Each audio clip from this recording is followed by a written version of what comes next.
Ahí me parece que es respetable y que hay cosas muchas que se están haciendo muy bien con un gran número de inmigrantes y con 3 millones de turcos que llevan viviendo ahí 30 y 40 años y que a mi modo de ver están integrados, comparado con otras situaciones. Saben el idioma, están en los mercados. O sea, luego puede haber discriminaciones concretas por tener apellidos turcos. Bueno, es decir, que podemos entrar en matices, pero de un modo global no tienen... bueno, hay una segunda generación que siempre pasa crisis de identidades, eso siempre pasa, o son híbridos, están entre dos culturas o entre tres, eso es común en todo el mundo, pero, y se repite esa pauta porque es humana, pero junto a eso está perfectamente integrado.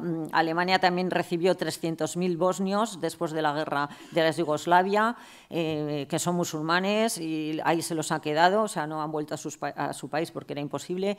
Bueno, y así podemos seguir, ¿no? Es decir, que ahora mismo un 20% de la población en Alemania es de origen extranjero y de ellos ya un 10% tiene la nacionalidad alemana. Por eso no figuran como extranjeros, pero tienen nacionalidad, o sea, sus orígenes, sus raíces son distintas. Bien, digo, el modelo alemán, el modelo belga, o sea, aunque ahora ya ha habido lo de los atentados y que tampoco nos daría tiempo a entrar y hay mucha crítica, pero también considero que jurídicamente es un modelo intercultural que respeta las diversidades, que tiene acuerdos con como 6 confesiones religiosas. Bueno, igual el profesor Martínez Torrón me puede corregir porque con ortodoxos, católicos, protestantes, es decir, que hay un trato del Estado con esa diversidad, con medidas concretas. Bien, y luego en Italia, aunque prevalezca un poco todavía la religión católica y haya una mentalidad a veces un tanto confesional, también hay separación Iglesia-Estado, aunque la práctica pueda ser difícil, con esta idea de una relación amistosa con las religiones, que es lo que yo quiero transmitir, tanto en Alemania como Bélgica, como Italia, como el modelo también territorial español, tiene un planteamiento de una separación, pero con laicidad positiva, que se habla ahora, laicidad abierta, teniendo en cuenta el fenómeno de la religión y teniendo una actitud positiva y de amistad, que me gusta mucho esa palabra, que es mucho muy del marco alemán, una relación amistosa con las religiones. Incluso a veces hay, pues en Alemania hay discusiones sobre si la neutralidad del Estado debe ser estricta o si debe ser abierta. Estamos ahí en estas discusiones, pero en general se considera que debe ser abierta. Esto, claro, tiene consecuencias legales, como ayer decíamos, de la percepción se pasa al hecho, muy concretas. O sea, en Alemania hay clases de religión protestante y católica en la escuela pública, va a empezar a haber también clases del Islam, hay acuerdos para hacerlo. En Italia tienen la Entesa, o sea, acuerdos con algunas minorías religiosas. En España también tenemos leyes especiales con 3 comunidades, pero luego protestantes, judíos y musulmanes, que son del 92 y son de obligado cumplimiento. O sea que aquí tenemos cosas que ya existen y que no hay que inventar, sino lo que hay que hacer es aplicar la ley. Y en este punto sí que, hombre, que estoy aquí en Cataluña y no quiero meter el dedo en el ojo, pero sí que quería destacar, y esto lo he meditado mucho, que es importante empezar por no inventar nada, empezar por aplicar la legislación que existe. Y a mí hay personas de aquí que me han comentado que cuando han ido, nosotros tenemos obligación de ofertar, y es un derecho, clases de religión de estas 3, más la católica, de ofertarlas en la escuela pública, no en los concertados, en la escuela pública. Y entonces, aquí hay personas que han ido a los colegios públicos y les han dicho, no, es que como esto es público no se oferta la clase de religión. Bueno, eso es un abuso y una violación de un derecho que existe. Y yo aquí he hablado con la comunidad musulmana y me han dicho, no, por ahora ni nos planteamos el tener clases de Corán en la escuela pública. Bueno, a ver, ¿por qué no? Es un derecho. En Aragón tenemos 2 imanes dando clase de Corán. En España, ahora no tengo los datos últimos recientes de alumnos escolarizados que reciben clases de Corán, pero hay muchos, claro, muchos Ceuta y Melilla, pero bueno, todo esto ya el profesor Martínez Torrón es el especialista, aunque yo también lo he estudiado, pero no voy a entrar ahora en estos detalles. Yo voy más a la actitud, que eso está ahí.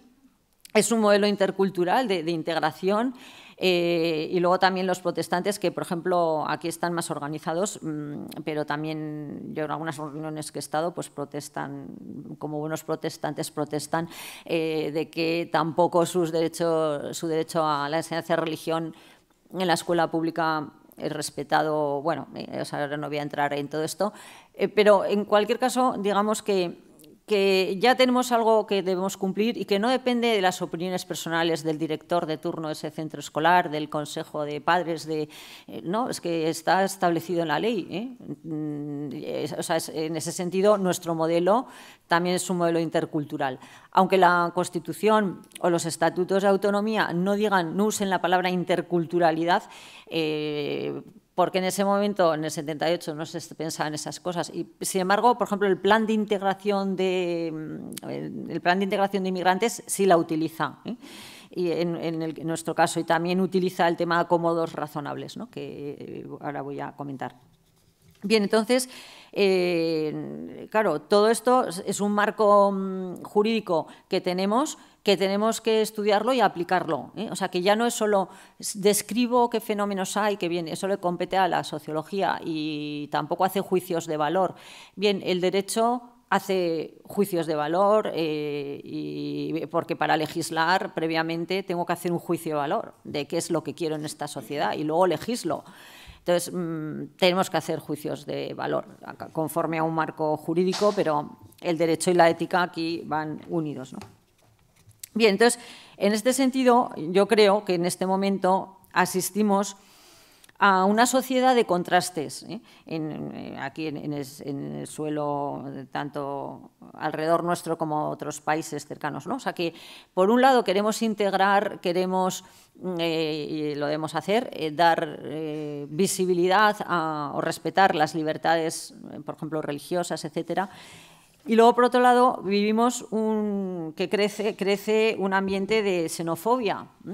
Estoy en esta comisión contra el racismo y la intolerancia y, bueno, pues a mí me preocupa, pues porque, por ejemplo, entre gente joven ocurre que tenemos el racismo y crecimiento de neonazismo, o sea, tanto en movimientos de derechas, digamos, neonazis, como de izquierdas, que usan la violencia en el fútbol, los hooligans, bueno, y es gente joven que no ha visto un semita ni un hebreo en su vida y, sin embargo, son antisemitas. Y, bueno, me llama muchísimo la atención, ¿no?, en España que pase esto. O la música del odio. Aquí en Barcelona hay una vigilancia especial de los conciertos de música de odio. Hay que oír las letras, o sea, es tremendo. O sea, a mí me deprime, ¿no?, cada vez que veo estas cosas. Bien, y eso lo tenemos por un lado, que tampoco sabemos muy bien, o sea, es una falta de identidad, de gente descontenta, que entonces está contra el diferente. Y luego, a su vez, tenemos muy buenas prácticas de los servicios sociales, de las instituciones públicas, que también quiero destacar. Por ejemplo, en hospitales, en centros educativos, en el que hay una sensibilidad muy grande por parte de los educadores y profesores para integrar a los niños inmigrantes y diferentes en las escuelas. Hay un montón de buenas prácticas.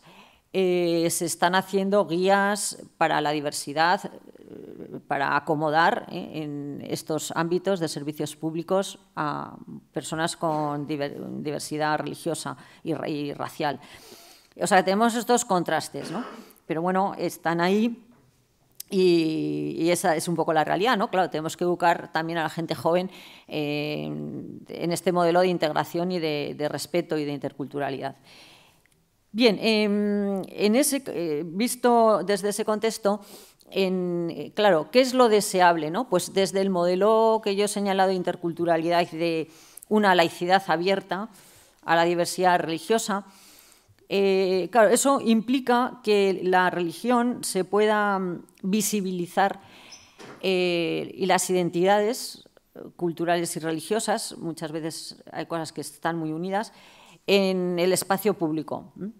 Es decir, no solo en espacio privado, que es un poco pues, la visión más liberal, separación espacio privado-público, o también a veces el laicismo a la francesa, por otros temas, que acaba siendo laicista y no laico, invisibilizar, ¿no? Todos somos ciudadanos y esa ciudadanía es aséptica, es uniforme, homogénea.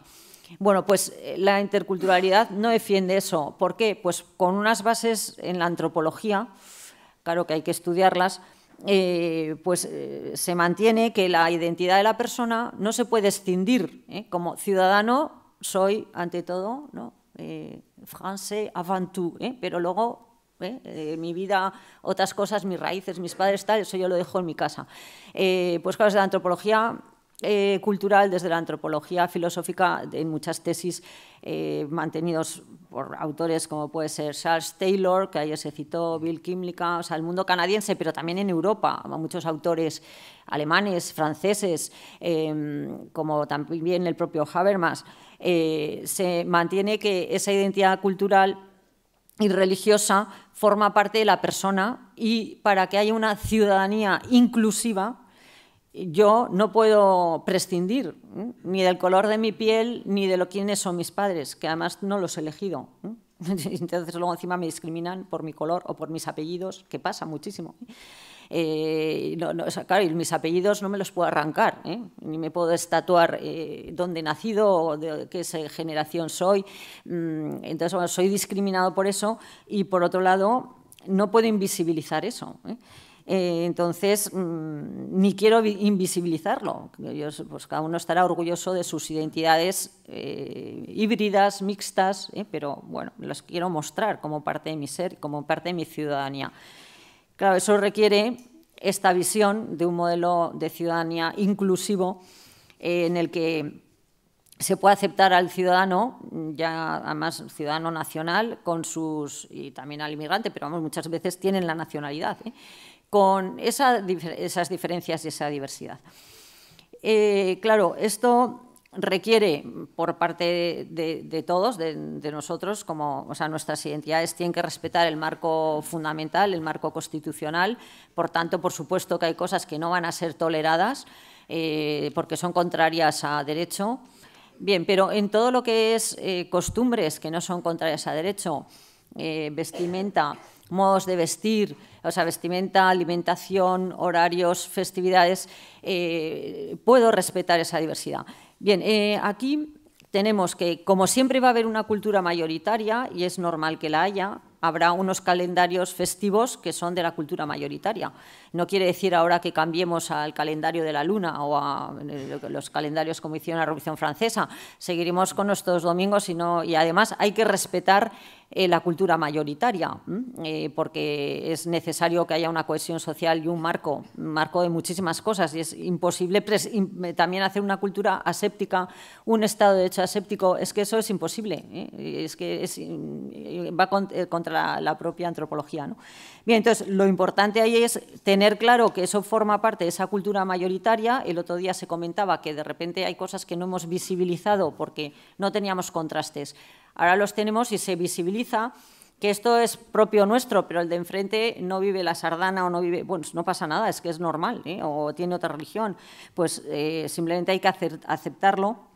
Bien, y aquí entra la figura, en los 3 minutos que me quedan, de lo que es el acomodo razonable.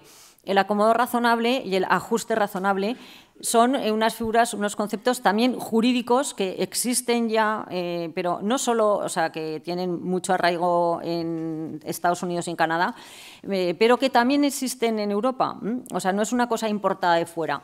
En Alemania, por ejemplo, se usa una técnica jurisdiccional que es las prácticas, la concordancia práctica, concordancia práctica. Eso significa que tiene que buscarse soluciones armonizadas, buscar armonía. Me encanta esta palabra, ¿no? O sea, armonía, sintonía, soluciones dialogadas para dejar lugar al otro. Ayer Daniel Gamper también nos explicaba esta palabra, ¿no? O sea, el acomodo, en castellano es difícil a veces de traducir, acomodamiento, bueno, acomodamiento, acomodo, ajustes. Bueno, es dejar sitio al otro. Es que se entiende muy bien. Bueno, yo estaba, pero llega alguien y le hago también un sitio, pues le tengo que dejar un espacio, dejarle vivir. Entonces, vivre ensemble, que dicen los franceses, pero claro, no vivre ensemble, sin ser yo mismo. O sea, siendo yo mismo, por favor, que me dejen respirar. Entonces, eso requiere dejar un espacio al otro, requiere adaptar espacios en lo que digo, en cuestiones que son culturales, que son de costumbres, que no atentan ningún derecho humano. Y para eso también tengo que simpatizar con el otro, entender que es su derecho y que se lo quiero conceder, porque si mi actitud es negativa, es de prejuicio, de miedo, de, bueno, pues es a veces, ¿no?, de lo distinto, porque es otra raza, porque habla otro idioma, porque, o sea, de sospecha, pues poco le voy a acomodar, ¿no? Bien, entonces requiere una visión positiva de las libertades y especialmente la libertad religiosa. Claro, ahora estamos mucho, o un cierto sector, en la línea de invisibilizar, ¿no? Que no se le note, pues si ha venido él, que se adapte. O sea, socorro. Es decir, tiene que ser bidireccional en los dos sentidos, pero también eso quiere decir que no, porque luego está el modelo ¿no?, laicista, de que desaparezca todas las diferencias y todos somos, he dicho, ciudadanos asépticos, y luego está el otro modelo pretendiendo integrar, decir, bueno, entonces, para que no se sientan ofendidos, elimino todos mis signos tradicionales. Yo tampoco estoy de acuerdo con eso, tampoco es modelo intercultural. O sea, hombre, yo tengo mis tradiciones, mi historia, todo el derecho artístico, el derecho, las obras de arte relacionadas con la religión. Yo vengo ahora de la Sagrada Familia, que he visto al japonés que ha completado esto, que por cierto me llegó que se ha convertido. Bueno, bien, en ese caso tenemos un patrimonio artístico, un patrimonio cultural, una religión previa, que es, bueno, pues no hay que eliminarla. En Aragón, por poner un ejemplo de fuera, se discutió, ya voy acabando, que si el escudo de Aragón había que quitar los 4 moros. O sea, digo porque es que son cosas, los 4 moros, porque era discriminatorio, se está aplastando la cabeza a los moros, y la cruz de San Andrés. Bueno, se discutió en el Parlamento y se ha hecho una orden para dejar, claro, la heráldica, todo el patrimonio. No, es que no tiene sentido. O sea, yo voy a dejar sitio al otro, pero yo lo veo un poco como los bancos en las iglesias cuando se mete una abuela, ¿no?, que entonces te tira, ¿no?, y tú acabas fuera. No, hombre, o sea, a ver, yo le hago sitio, pero es muy gráfico, pero, hombre, no aplastándome. Entonces, es un respeto mutuo, mis tradiciones son esas, entonces luego habrá que discutir, ¿vale? Hay resquicios de confesionalismo, de clericalidad, ¿vale? Hay cosas, todavía mezcla, pero bueno, hay muchas cosas que van a ser mezcladas porque, a ver, la religión está muy unida al sitio al que uno ha nacido, luego lo elige, pero bueno, o sea, estoy en conferencias de Naciones Unidas en 10, con 190 países, he vivido 5 años fuera, es decir, vale, pero probablemente si yo hubiera nacido en India sería hindú o sikh o no sé, pero igual no sería, o sea, bueno, que estamos muy condicionados, no quiere decir determinados, pero bueno, entonces eso va muy unido. Y luego, bien, independientemente que yo ahora haga una mezcla, que visibilizo la espiritualidad de distinta manera, tal, bueno, pero en cuanto sean cosas serias, esto hay que respetarlas, ¿no? Entonces, pues hay que adaptar, hay que llegar a ajustes razonables, hay que buscar soluciones armonizadas, que se hace. Yo también lo que quiero decir es que hay muchísimos buenos ejemplos de esto en la vida cotidiana. Muchísimos cuerpos de funcionarios, hospitales, médicos, enfermería, educadores, que están todo el día viviendo prácticas de armonización. O sea, que no es una cosa rarísima. Bien, y luego hay que buscar, y hay muchos ejemplos de soluciones jurídicas, por ejemplo, pues en clases de natación, tal, y sin tampoco, por ejemplo, las discusiones del tema del velo, ¿no? Que a ver, una persona lleve el velo sin taparle la cara, es que no pasa absolutamente nada, es parte de su identidad, no es una subordinación de la mujer. Bueno, ahora no voy a entrar en todos esos debates, pero bueno, es absurdo, o sea, que nos fijamos en unas cosas. Este verano en Francia discutiendo en Niza la prohibición del burkini en la playa. O sea, es que estamos locos, ¿no? O sea, en fin, es que es el colmo para mí. Entonces, toda esa diversidad, tenemos otros problemas mucho más importantes. La integración laboral, la integración, sobre todo eso, pues laboral, económica, de estudios que tengan un nivel cultural.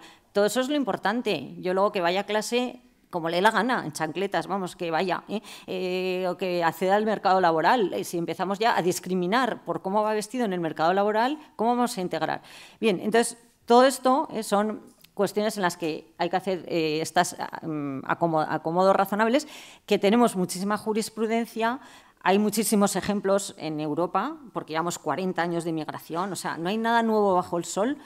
Hay muchísimas soluciones, pasando el Pirineo, hay que mirar un poco, y buenas y malas, copiar las buenas. Y bueno, eso es un poco el mensaje que quiero trasladar. Y luego decir que muchos de estos pleitos los han hecho cristianos, o sea, no musulmanes. O sea, la jurisprudencia en Canadá, Estados Unidos, en Gran Bretaña, tal, es de cristianos, de distintas confesiones que no les respetaban el viernes o el sábado porque se habían convertido de una religión a otra, porque eran coptos, porque son de la religión del séptimo día, y no son musulmanes, que tenemos también unos prejuicios de cosas que luego no son la realidad. Pues eso, y pedían días festivos diferentes. Y esto ya llevamos, como sabe el profesor Martínez Torrón, una jurisprudencia enorme de todo esto, con soluciones armoniosas. Bien, entonces ahí lo dejo, y luego ya en la discusión, como he dicho varias cosas provocadoras, pues ya podemos entrar. Bueno.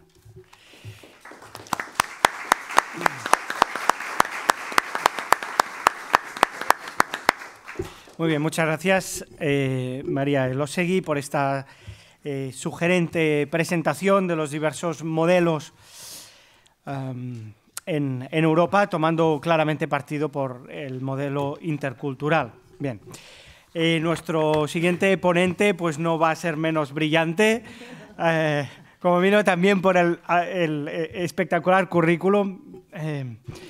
Javier Martínez Torrón es catedrático de la Facultad de Derecho de la Universidad Complutense de Madrid y director del Departamento de Derecho Eclesiástico del Estado de esta universidad. Es doctor en Derecho y doctor en Derecho Canónico de Córdoba. Muy bien. Córdoba la antigua, no la argentina.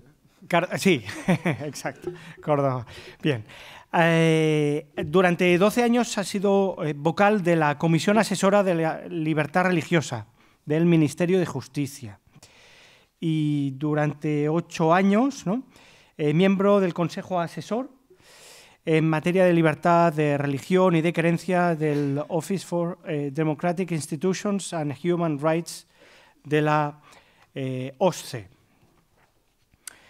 También fue miembro fundador del Consejo Directivo de la primera revista jurídica española especializada en libertad religiosa y relaciones Iglesia-Estado, Anuario de Derecho Eclesiástico del Estado. Bien, para subrayar alguna de sus obras, en el 99, publicado en Comares, Religión, Derecho y Sociedad. Bien, muchas gracias. Tiene la palabra. Bon día. Estas van a ser mis últimas palabras en catalán. No porque solo hable catalán en la intimidad, como decía algún personaje político del pasado, sino porque no lo hablo de ninguna manera. Lo entiendo razonablemente bien y me da pena no hablarlo, porque la verdad es que es una lengua que transmite como ninguna otra el aroma del Mediterráneo antiguo, que para mí es la quinta esencia del saber vivir. Yo quería dar inicialmente las gracias a la Fundación, a Joan Maragall y a su presidente, y a Daniel Gamper, a quien conozco desde hace años y me une una amistad que se va acrecentando con el tiempo, por su invitación a este acto, que me provoca una gran admiración. A mí el que estén un buen número de personas, algunas reincidentes, un sábado por la mañana, con el día que hace, con perdón, escuchando unas cosas sobre acomodación de las minorías religiosas me provoca una admiración. Yo, si no tuviera que estar aquí en la mesa de arriba, no estoy muy seguro de que estuviera en la parte de abajo, si estuviera en su situación. Cuando Jaume Flaquer nos presentaba, y da gusto ser presentado con tanto entusiasmo, porque a uno le hace sentirse importante, y describía esto, igual que Daniel ayer, como que vamos a plantear las cosas de la perspectiva jurídica. El público normalmente, cuando oye hablar de que algo adopta la perspectiva jurídica, se echa a temblar, porque los juristas podemos ser realmente tremendos cuando nos ponemos a ello. Y yo voy a intentar, como ha hecho ya antes muy bien la profesora Elósegui, incurrir en el mínimo de tecnicismos posibles y centrarme en lo que creo son cuestiones esenciales. Insisto, daré los datos jurídicos que considere solo imprescindibles para entender lo que me parece esencial del mensaje. Lo interesante de este encuentro es la pluralidad de perspectivas, la interdisciplinaridad, que es siempre muy enriquecedora. Y los juristas solemos ser gente bastante cateta, por utilizar una expresión muy de mi tierra, que soy como del Córdoba, la buena. Porque solemos pensar que el derecho sirve para todo. En realidad no solo lo pensamos nosotros, al derecho le ocurre un poco lo que a la medicina. La gente piensa que todos los males del cuerpo se sanan con un buen médico y todos los males sociales se sanan con el derecho, y ambas cosas son completamente falsas. Es decir, los juristas tenemos el derecho tiene una función limitada, y la función limitada que tiene el derecho, en gran medida, no solo, pero la más importante para mí, es la de saber trazar unas líneas rojas que son como punto de referencia dentro del comportamiento social. Son de alguna manera como en las carreteras nevadas, esos palos que a uno le hacen ver cuando el panorama se torna confuso por la nevada, por donde uno puede circular y por donde comienza a ser peligroso llevar el coche o la propia persona. Cuando planteamos el término acomodación, ayer Daniel se refería al sentido de acomodación como hacer sentir cómoda a una persona. Pero con gran frecuencia el planteamiento es más bien el que decía María Elósegui, que es muy gracioso porque yo estaba pensando exactamente y no nos hemos puesto de acuerdo, intencionadamente no nos hemos puesto de acuerdo en nuestras respectivas ponencias, pero se me ocurría el mismo ejemplo del banco de la iglesia. Cuando llega el señor Tardío, está uno confortablemente sentado y llega y uno tiene que apretujarse hacia el otro extremo con la reacción instintiva de decir, estábamos muy cómodos antes de que este señor llegara, estábamos muy bien. ¿Por qué tenemos que reajustarnos? Y eso lo estamos oyendo a un nivel más serio, día tras día, con especial referencia, pero no con única referencia, a la población de origen islámico que va poco a poco llegando a Europa, o no tan poco a poco. Las reacciones como acomodarnos, que se acomoden ellos.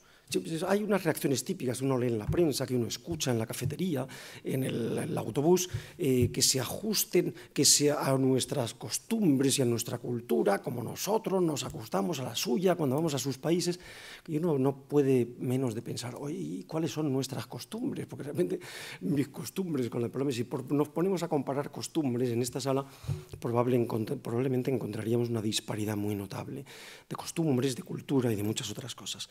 Pero siempre experimentamos una reacción cuando las cosas solo parecen estar asentadas en una sociedad. Cualquier elemento que de nuevo parece generar una novedad, hay frecuentemente una reacción negativa de algo que nos disgusta estar obligados a hacer. Y eso lo estamos viendo, decía antes, en relación con el Islam. Lo estamos viendo también con otro tipo de minorías religiosas, a distintos niveles. Por ejemplo, a nivel municipal es muy frecuente que haya conflictos, los hay en Cataluña, como los hay en el resto de España, en la apertura de lugares de culto, o en la cuestión de los cementerios, que es un tema del que se habla poco, pero que es tremendamente importante, porque forma parte de aquellos elementos de la vida de las personas que son como grandes puntos de referencia. La cuestión es de los ritos matrimoniales, y hay como un rechazo a decir, si aquí todo esto está muy bien organizado, ¿por qué tenemos que cambiar las cosas? A un nivel más individual, hay un inmenso campo de cuestiones, y luego me referiré a ello con más detalle, que son el que solemos llamar de objeciones de conciencia o de conflictos entre la conciencia personal y las obligaciones legales. Y esto ya no solo afecta a minorías religiosas, que también, sino a individuos concretos, a personas individuales de minorías menos minoritarias. Pensemos en la cuestión del aborto, por ejemplo. Y a veces, muy probablemente la gran mayoría de los ginecólogos de este país, como yo diría de toda Europa, son cristianos. Pero quizás solo una minoría de ellos lleva su conciencia al extremo de poner, si es necesario, en peligro la continuidad de su profesión con tal de no violar lo que entienden una cuestión de conciencia que es intransigible, porque está en juego una vida humana. Pero lo mismo puede plantearse, pues nos vamos fuera de Europa y uno puede, esta temática se plantea con los debidos matices en la cuestión de la pena de muerte en distintos países, Estados Unidos muy especialmente, y la colaboración de personas. Y ahí uno ve que los ordenamientos jurídicos pueden ser más o menos receptivos. Y tenemos versiones a la española, donde el objetor de conciencia es mirado con sospecha, como una persona sospechosa de querer incumplir una ley que se dice es igual para todos y es neutral, mientras que, por continuar con la misma analogía, yo observo la cuestión de la pena de muerte en Estados Unidos y me parece que es oportuno ponerlas en conexión, porque en ambos casos la reacción moral de la persona está justificada no por un rito religioso, sino por algo que entienden entronca con un elemento claro de humanidad, que es la protección de la vida. Y uno observa el ordenamiento jurídico norteamericano como ningún funcionario, sea del nivel que sea, puede pedírsele que colabore con algo que tenga que ver próxima o remotamente con la ejecución de un recluso. Entonces son reacciones distintas ante problemas que no son tan diferentes. Lo curioso de esas reacciones negativas es que no solemos aplicarlas a otros ámbitos que estén más allá de lo religioso o de lo moral. Quiero decir, nadie se plantea la cuestión de la ley es igual para todos y usted acomódese a la circunstancia que hay en este país si estamos hablando de una persona con una incapacidad. La cuestión de las aceras, para un invidente, para una persona en silla de ruedas, con las embarazadas, las personas que están esperando un hijo, con las personas de mayor edad. ¿Por qué? Porque entendemos que hay un elemento, por un lado, de compasión con una situación de vulnerabilidad y, por otra parte, entendemos que hay algo de positivo, por ejemplo, en una mujer embarazada o en la inclusión de una persona con ciertas incapacidades en lo que es la corriente social normal y corriente, por aclararnos. Y, sin embargo, eso tantas veces nos resistimos a aplicarlo a lo religioso o a lo moral cuando las posiciones adoptadas por pequeños grupos, por minorías o por personas individuales contrastan con lo que entendemos es la corriente mayoritaria. ¿Qué hay latente en esas posiciones de tipo negativo? A mi juicio hay, primero y sobre todo, una falta de comprensión de lo que significa, y la profesora Losegui lo aludía muy bien hace un rato, lo que significa la identidad religiosa para la vida de las personas. Hay una falta de empatía completa. A veces hay personas que miran, y esto no depende de las creencias de cada cual, sino depende de la capacidad de empatía con el prójimo que tengamos. Y hay personas que piensan que la creencia de alguien o la moral de alguien ha de responder necesariamente al planteamiento groucho-marxiano. Es decir, si no le gustan mis principios, no se preocupe que tengo otros que los saco inmediatamente. Es decir, algo que uno puede cambiar sin gran problema. Cuando no es así, es parte para muchas personas, y no solo la religión, sino la conciencia, diría que cualquier persona con una consciencia de su humanidad es algo que no es fácil cambiar y que forma parte de tu identidad profunda, probablemente mucho más que los apellidos, que a la hora de la verdad uno siempre termina por encontrar el modo de ocultarlos o de cambiarlos legalmente, o que incluso tu propia etnia.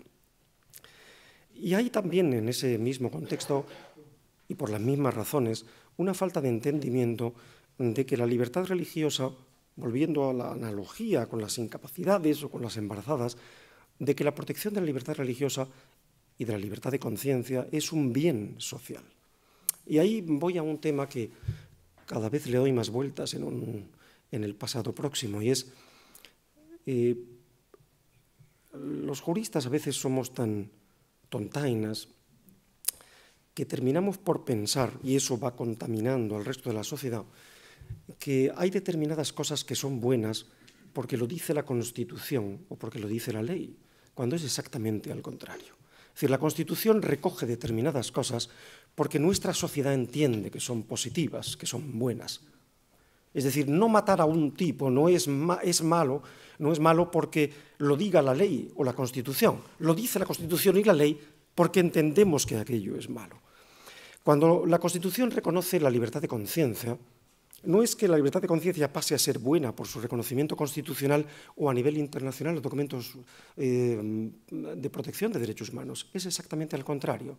Entendemos que el respeto por la autonomía moral de las personas es un componente esencial de aquello que la Declaración de la Independencia, en una frase tan olvidada, redactada por Jefferson, la de Estados Unidos, decía el derecho a la búsqueda de la felicidad, que es a la hora de la verdad lo que todos debiéramos estar más interesados.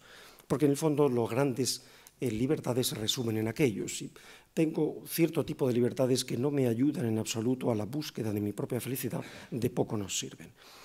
Hay junto a ese factor un elemento muy europeo. Lo que estoy diciendo se aplica a España, naturalmente, pero estoy hablando también desde la perspectiva de la Europa, tanto la pre-Brexit como la post-Brexit, que es el prejuicio derivado de la relativa homogeneidad religiosa de Europa. Los países europeos, con alguna excepción, tampoco tan excepcional como la de Alemania, que es un país con dos mitades, la evangélica y la católica, la gran mayoría de países europeos tenemos una religión dominante, cristiana, la que sea. Puede ser el anglicanismo, puede ser el catolicismo, puede ser alguna de las ramas de la ortodoxia cristiana, pero puede ser el protestantismo en alguna de sus versiones normalmente tradicionales, pero hay una relativa homogeneidad religiosa que ayer nos explicaba bien y cómo todo eso ha ido evolucionando. Pero eso genera a veces el prejuicio contra quienes, por así decir, traen otro concepto de religión en un sistema de relaciones Iglesia-Estado que después de habernos matado durante 150 años quedó más o menos asentado a partir del siglo XVII. Hay un tercer factor que es determinados flaquezas que tienen lugar en el ámbito de nuestros poderes públicos. Diría, por un lado, una clase política cada vez más ambiciosa en el peor de los sentidos, es decir, deben buscar su propio beneficio personal o de partido, con olvido de lo que es la cosa pública y el bien público, y por tanto tendiendo a hacer su cosecha electoral a costa de la división más que a costa de la unión de personas. Y eso es decir, esa exacerbación de los elementos que dividen una sociedad se traslada fácilmente al elemento religioso, y más en un país de pasado clerical como es este. Quiero decir, por simplificar y por utilizar una terminología comprensible, a falta de mejores ideas, lo cual comienza a ser patrón común en la clase política, siempre es bueno sacar un cura o un moro a la mesa porque es fácil golpearles sin gran problema y distrae la atención de cuestiones más importantes.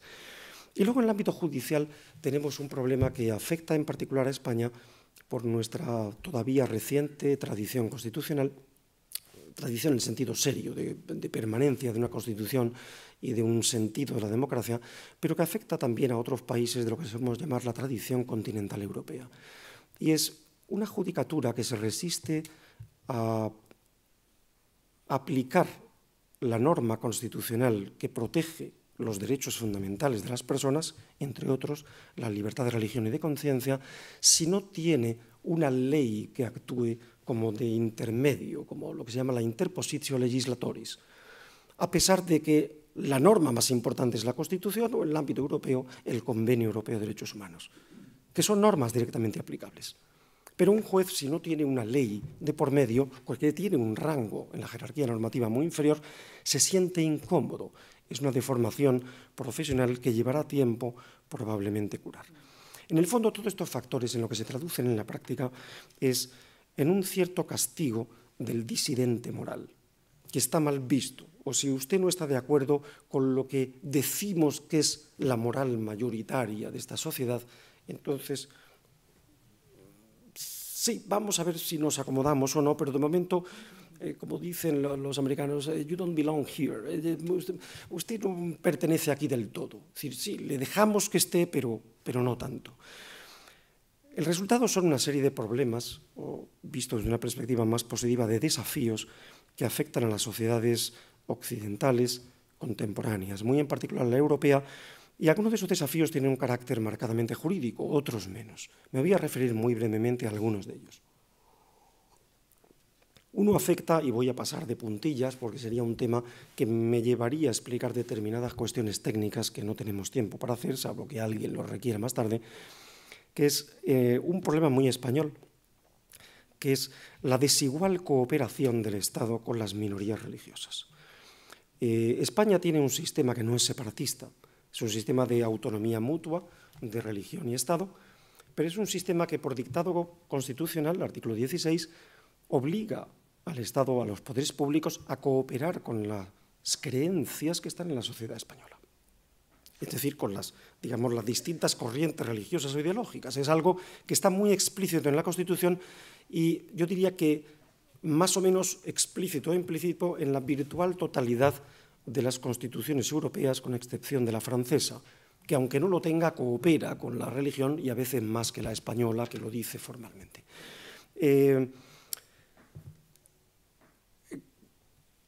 Ahí lo que tenemos es un modelo que se generó en su día de acuerdos de cooperación siguiendo el esquema concordatario, por simplificar, pero que se ha aplicado de manera torpe y desigual y con esa dejadez típica de la clase política española.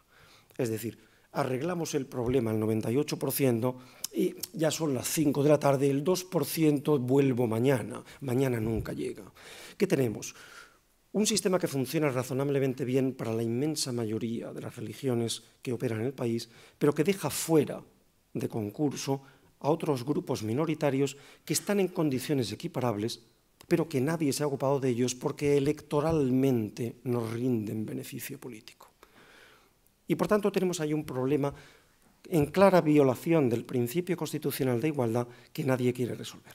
Claro, latente en esa cuestión de la desigual cooperación del Estado, por la inaplicación del sistema de acuerdos previsto en la Ley Orgánica de Libertad Religiosa de 1980, que desarrolla la Constitución, hay implícita una pregunta que especialmente los partidos de extrema izquierda lanzan a la arena política de vez en cuando, que es ¿por qué tiene el Estado que cooperar con la religión? Ni con las mayoritarias ni con las minoritarias. Y ahí volvemos a lo de antes, es la Constitución española, como decía, la virtual totalidad de las europeas, se inspira en procedimientos de cooperación con el hecho religioso porque hay implícitamente un reconocimiento de que la religión produce más beneficio que perjuicio a la sociedad. Es decir, cuando hablo de la religión, entendedme, estoy hablando en el sentido lato, en el más amplio posible. Es decir, cualquier tipo de ejercicio reflexivo de creencias que a personas y a grupos le llevan a plantearse un proceso de reflexión moral en términos de lo bueno y lo malo, lo que debo hacer por mí mismo, por la sociedad, por mi Dios, si fuera el caso. Es decir, cuando hablo de religiones, incluyo aquellos grupos organizados que estén inspirados en ideas no necesariamente religiosas o teísticas. Es el mundo de las creencias en general. Y entiende nuestra Constitución que eso es positivo, porque es el ejercicio de un derecho fundamental y porque lleva a enfrentarse a la persona con su propio yo más profundo, y lo cual es requisito de un buen ciudadano. Hay algo que a veces olvidamos y a veces incluso manejamos con una cierta esquizofrenia política. Cada vez hablamos más del sentido ético de las cosas, pero cada vez más impedimos que la gente se plantee con autonomía propia las respuestas éticas o morales a problemas cotidianos, cuando esas respuestas no coinciden con lo que la clase social dominante entiende que es la respuesta ortodoxa. Insisto, plantearse la cuestión de la cooperación o no con el hecho religioso, sin duda es una pregunta planteable, pero la religión, con sus notas específicas, forma parte de ese conjunto de fenómenos sociales que cualquier Estado contemporáneo, yo diría la inmensa mayoría, tanto en Occidente como fuera de Occidente, entiende que forman parte de cosas positivas en una sociedad, aunque ocasionalmente puedan ser factor de conflicto. Pero ver en la religión un factor de conflicto es un tremendo error. Es, con perdón, salvando las distancias, como cuando nos enfrentamos a los tristes episodios de violencia doméstica, llegáramos a la conclusión de que la familia es muy negativa porque el marido pega a la mujer. No, hay muy pocos maridos que pegan a sus esposas.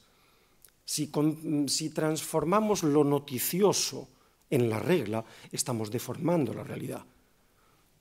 Los excesos que se produzcan en el seno de una institución que de suyo es positiva no pueden hacernos dudar de la institución. Y eso mismo lo podíamos aplicar a multitud de ejemplos.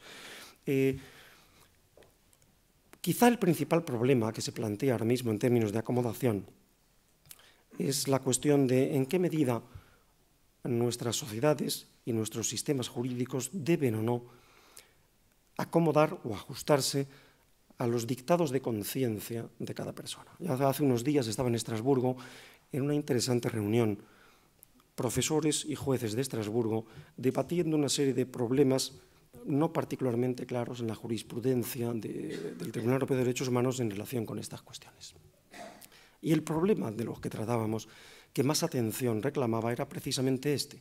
¿Qué hacemos cuando la conciencia de una persona o de un grupo entra en colisión con las leyes que normalmente llamamos neutrales, es decir, leyes que no se dirigen a torpedear un particular grupo de personas, sino que simplemente da la coincidencia de que por mis creencias personales yo no puedo o realizar este aborto o vender este producto, si soy un farmacéutico belga que puede producir la muerte de una persona, porque es algo legal ahora mismo en Bélgica, como en Holanda, yo no puedo hacer esto porque va claramente contra mi conciencia. O si entramos en cuestiones más estrictamente de ritualidad religiosa, yo no puedo ejercer determinados trabajos o actividades físicas en día de sábado porque soy un judío ortodoxo o porque soy un adventista del séptimo día o mi religión me impone determinados requisitos dietéticos y estoy en una prisión o estoy en mi colegio público y tengo... ¿En qué medida nuestras sociedades tienen que acomodarse o no a ese tipo de situaciones? Y vuelvo a algo que muy sabiamente explicaba la profesora Losegui hace un momento, que es: no existe tal cosa como una ley neutral. Es una terminología que utilizamos para referirnos a leyes que no persiguen a personas, pero toda ley se basa en postulados éticos, de manera más próxima o más remota, en una serie de valores. Si yo introduzco como regla un torpe entendimiento del principio de igualdad ante la ley, diciendo la ley es igual para todos y por tanto sea usted judío o católico, se le va a aplicar igual, me olvido de dos cosas muy importantes. Una, que la protección de mi libre conciencia forma parte de la ley aplicable, porque es una norma constitucional y es un derecho fundamental de la persona reconocido internacionalmente. Con lo cual, lo que tenemos no es mi conciencia privada contra el interés público de la ley, sino un choque de dos intereses públicos, que es una cuestión bien distinta. Segundo, si yo evito cualquier tipo de discrepancia con la norma, por razones de conciencia, insisto, protegida por una norma constitucional, lo que estoy haciendo es perseguir la discrepancia o la disidencia moral, es decir, impedir el pluralismo moral en una sociedad. En otras palabras, imponer la moral de la mayoría a la moral individual, a la moral de las minorías. Y en el fondo terminar por trasladar la idea de que si usted es diferente pertenece a una categoría segunda e inferior de ciudadanos, que son los disidentes.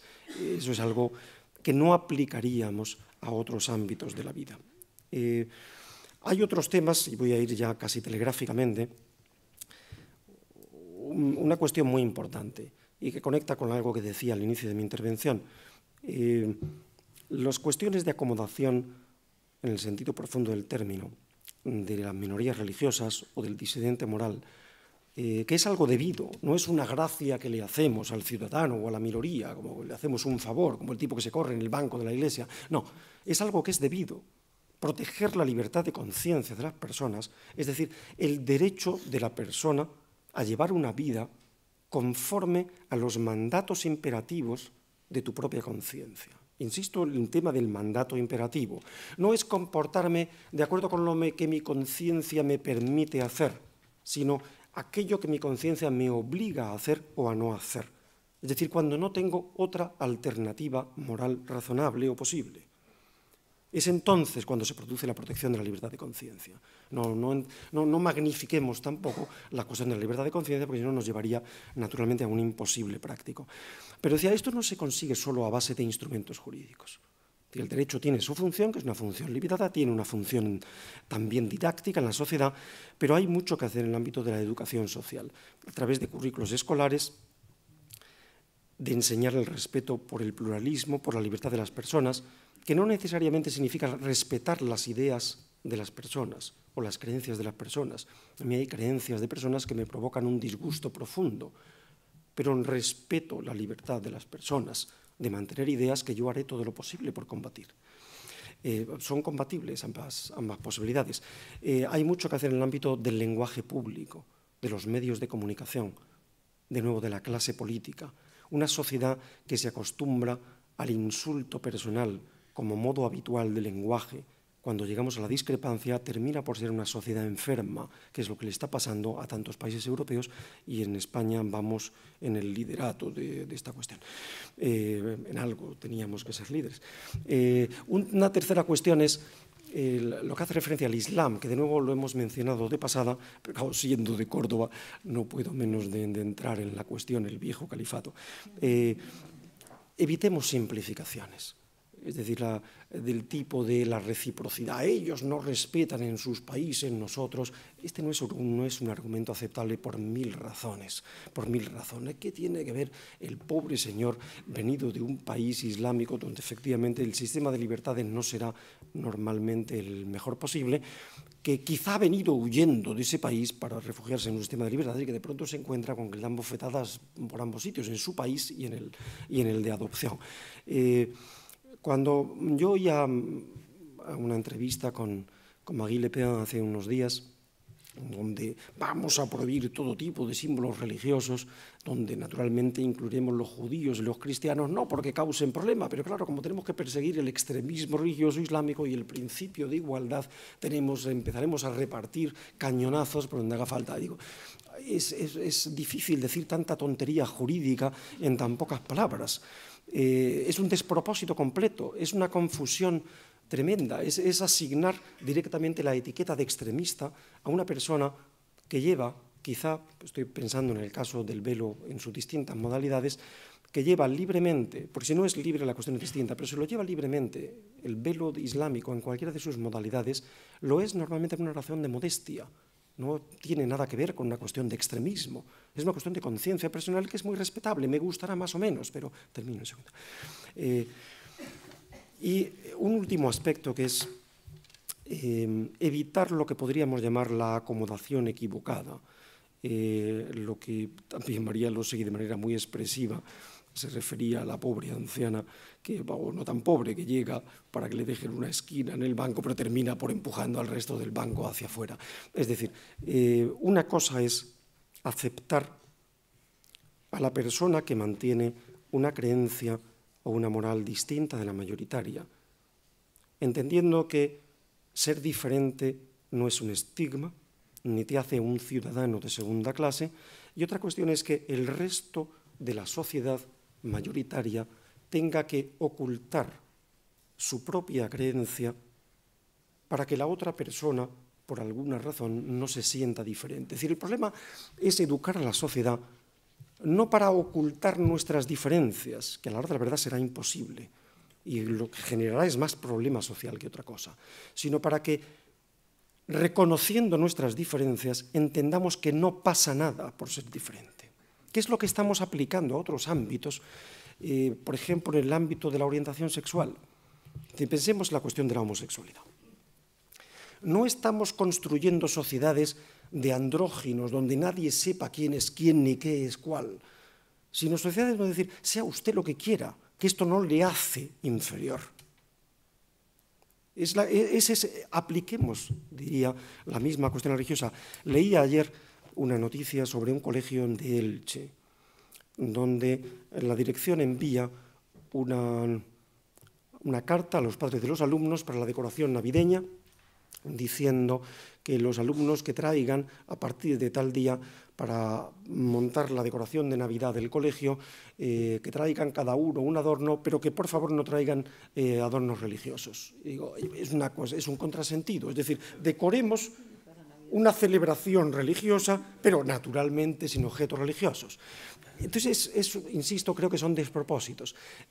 Cuando ayer Marc Griera, de las muchas cosas interesantes que dijo, se refería a la temática de los símbolos religiosos, en la medida en que las minorías pueden sentirse, mi experiencia, tanto en España como en otros países, es que en estas sociedades cristianas, el símbolo religioso institucional o público de carácter cristiano no es combatido por las minorías religiosas, es combatido por quienes mantienen un ateísmo militante que propugna una neutralidad excluyente de lo religioso, que es una cuestión distinta. El musulmán o el judío no se sienten incómodos delante de un Belén.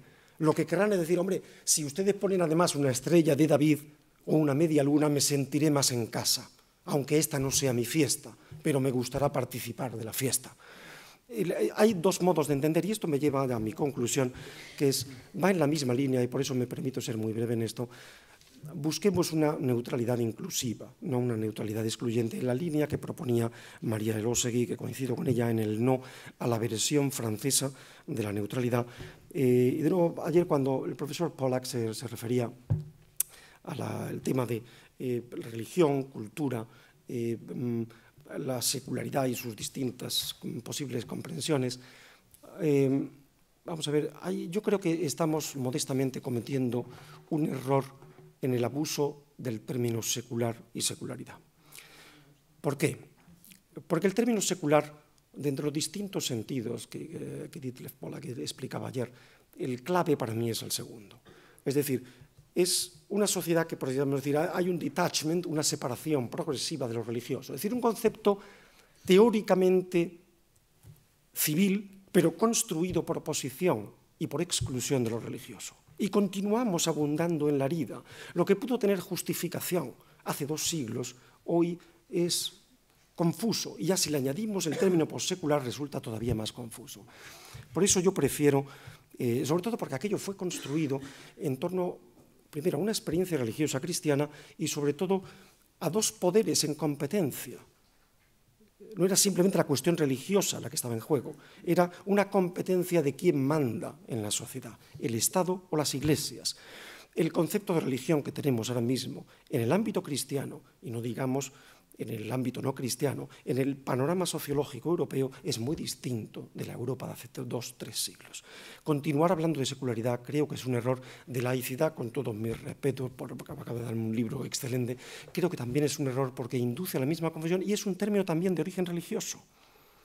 Entonces, yo soy más partidario de ir por la vía de lo civil, de la antigua Roma, es decir, de conceptos civiles que están basados en ideas civiles, no en ideas religiosas que son excluidas, transformadas o adoptadas, podándole el elemento estrictamente religioso, porque eso nunca lo sacará, me parece, del atolladero. Por eso el término neutralidad, que es muy alemán, me parece mucho más apropiado a la hora de manejarnos, y porque en el fondo todos más o menos venimos a saber, y ahora que se aproxima el clásico, que han hecho, me siento muy contento viniendo de Madrid de hablar antes del clásico y no después, porque uno nunca sabe, pero todos sabemos lo que es un árbitro imparcial, es decir, un árbitro neutral, por exclusión del que no es neutral o el que no es imparcial. Y la neutralidad implica una imparcialidad del Estado y una incompetencia del Estado para pronunciarse en cuestiones estrictamente religiosas, morales, y ya os dejo. Yo iría por la línea, yo creo que está presente la persona que ayer hablaba de la cuestión del libre mercado a efectos económicos, pero yo trasplantaría esa misma idea al entender la neutralidad, un libre mercado de ideas y religiones, donde el Estado sea, yo soy muy de talante liberal, lo menos intervencionista posible y se dedique solo a evitar la formación de monopolios ideológicos religiosos y una protección del consumidor, sabiendo que no es lo mismo proteger al consumidor de la lata con la caducidad que del engaño o del fraude religioso, pero ambas cosas creo que tienen su interés. Muchas gracias por vuestra paciencia.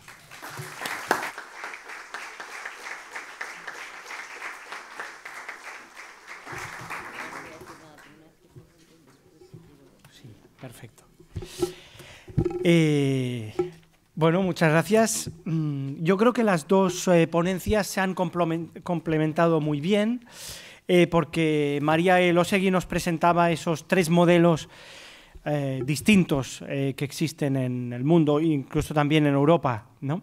El modelo asimilacionista, el modelo del multiculturalismo cerrado y el modelo intercultural, en el cual pues domina, es especialmente dominante en Alemania, Bélgica, Italia, y también ahí estamos en España en este último modelo, aunque políticamente fluctuante, ¿no?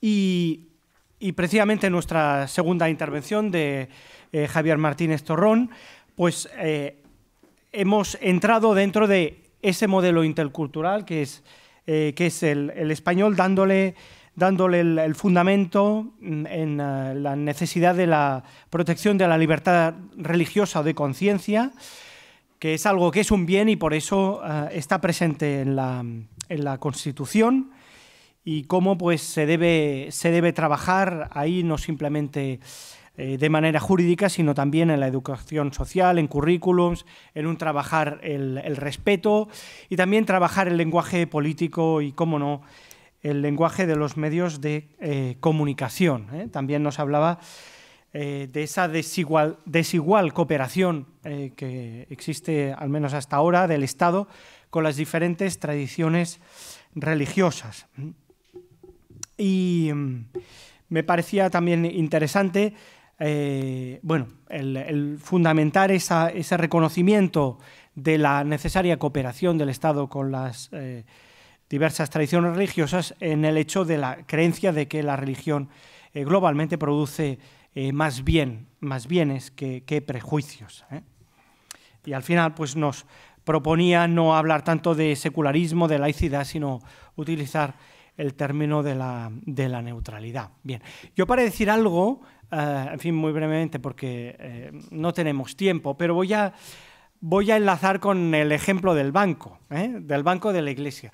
Hay bastantes bancos de iglesias, sobre todo el norte, protestantes, no tanto aquí, pero vamos, sigue el norte, en que los bancos de las iglesias tienen separadores, ¿verdad? Aquí casi no se ve.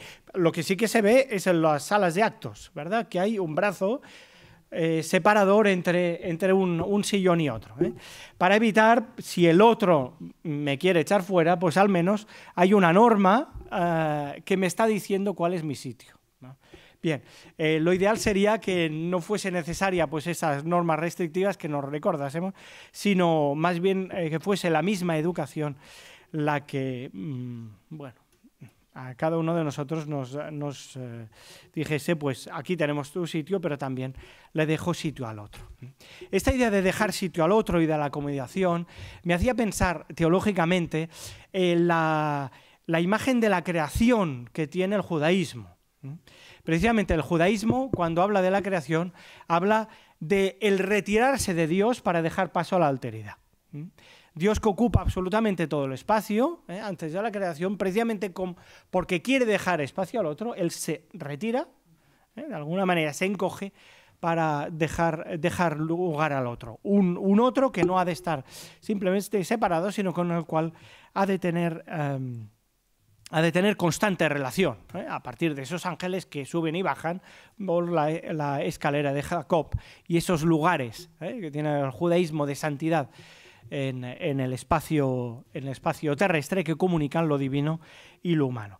Esa comunicación es, yo creo que absolutamente necesaria que se dé para realmente ir creando ese modelo intercultural para que no derive en el multiculturalismo. Por tanto, es necesario ese respeto de esa diversidad, pero esa diversidad que tiene que encontrar espacios de encuentro. Encontrar espacios de encuentro para que no se vaya guetizando la sociedad. Eso hay modelos de planificación de ciudades, ¿verdad? Modelo de planificación de barrios y también modelos de planificación, en fin, de los espacios públicos para que la diversidad se encuentre y se conozca, para poder descubrir, para que también cada ciudadano pueda pueda descubrir las bondades que tiene el otro, que tiene esa alteridad. Evidentemente, a veces hay descubrimientos que no nos gustan y también pueden generar rechazos, y eso, lógicamente, hay que trabajarlo. Bien. Siguiendo con el ejemplo del banco, se me ocurre que no solamente uno está cómodo cuando te dejan espacio, sino también porque, o por el mismo banco, sino a veces uno está incómodo igual porque tiene un problema él mismo, digamos, ¿no? Si uno tiene ciertas enfermedades, uno en un banco no se va a sentir cómodo, y sobre todo en un banco de iglesia que suele ser de madera. Bien. Bien, eso me hace pensar la necesidad también de trabajar las propias enfermedades que tiene cada religión para aceptar la presencia del otro y para estar cómodo en el lugar que el otro también te está dejando. Pienso, por ejemplo, en el trabajo que, bueno, claro, eso es un poco mi campo, ¿no? ¿Qué hace cada religión para sentirse cómodo en la propuesta y las diferentes propuestas europeas de vivir la pluralidad? Pienso, por ejemplo, la reacción en contra que tuvo a la ley de 1905 en Francia, de esa radical, en fin, separación, y es la ley madre, ¿verdad? Que se presenta y argumenta pues cada día en Francia para esa laicidad, que supuso la reacción vaticana de aquella encíclica Vehementer Nos, es decir, estamos cabreados, digamos traducido pues al lenguaje, Vehementer Nos, que decía Pío X. ¿Por qué?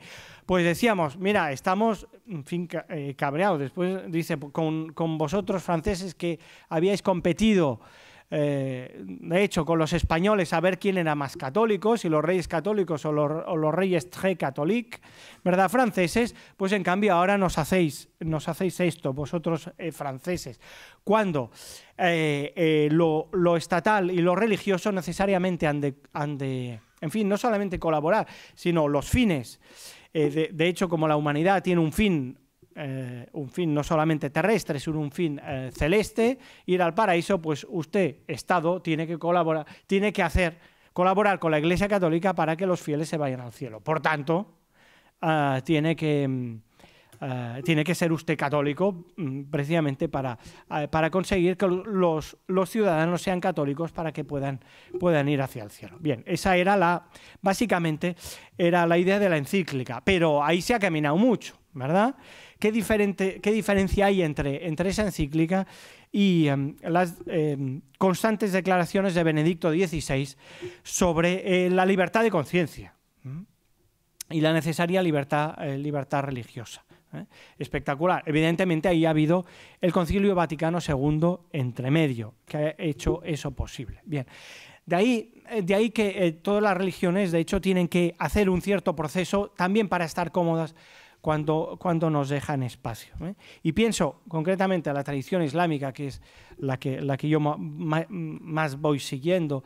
El año pasado, en enero, hubo una declaración que no se publicó en los medios de comunicación españoles, que es la Declaración de Marrakech, de unos cuantos centenares de líderes religiosos, y que pedía al mundo islámico volver a la Constitución de Medina, la primera constitución del primigenio Estado Islámico, cuando el profeta Muhammad llegó a Medina y se convirtió en líder político-religioso de esa sociedad. Bien, ahí se hizo un pacto, según la tradición musulmana, no solamente entre los musulmanes, con las tribus judías, y además también habían paganos. Eso es extremadamente importante, esa recuperación precisamente de eso, porque hemos visto, digamos, que en una cierta tradición islámica ha habido tolerancia con los cristianos, tolerancia con los judíos, con las religiones de un libro, pero con lo que es el mundo politeísta o el mundo ateo, concretamente, pues una cierta tradición islámica ahí pues no parecía pues que no había cabida con esa no creencia. Bien, pues ahí había esa declaración de la Constitución de Medina del de enero, que me parece extremadamente importante.